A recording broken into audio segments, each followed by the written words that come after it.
मधुर तो सब प्रिय करते हैं, मीठा मतलब जवान के मीठा दो आप।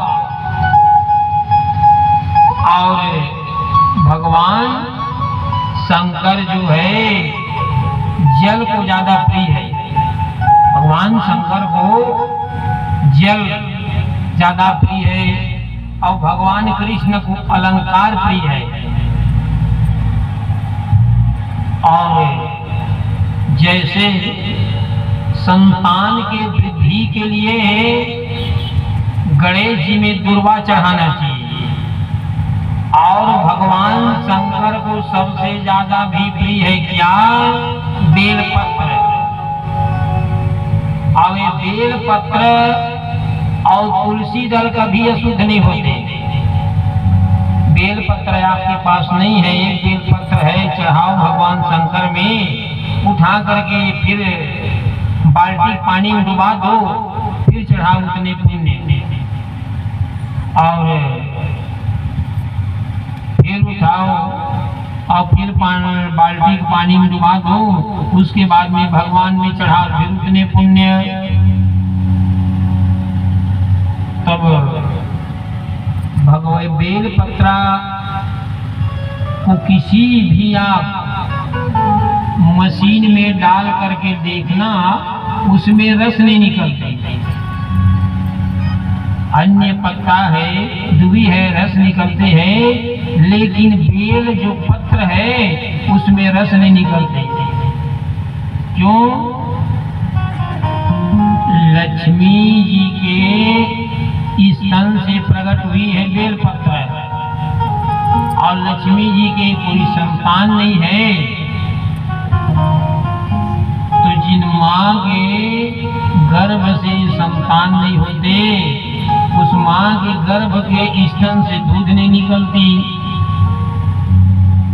इसलिए बेल पत्र के जो उत्पत्ति हुए हैं लक्ष्मी जी के स्तन से हुए हैं। लक्ष्मी स्तन्यम उत्पन्नम,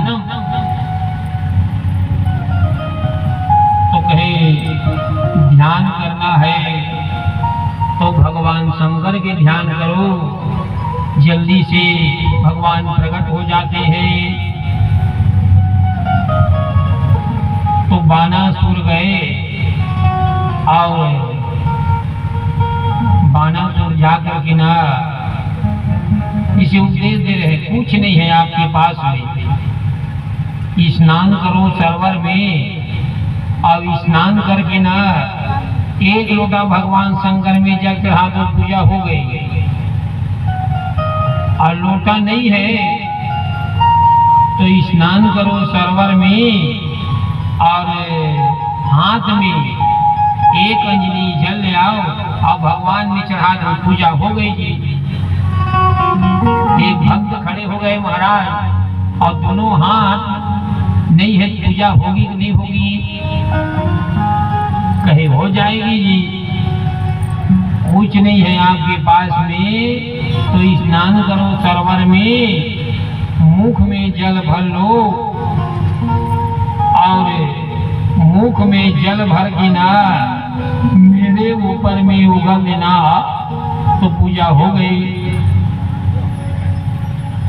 और मुख नहीं है तो, अगर मुख बंद है तो कहे हो जाएगी जी।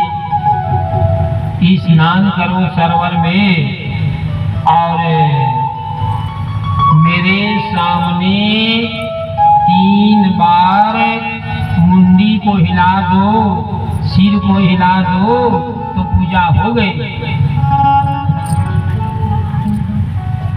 ऐसे भगवान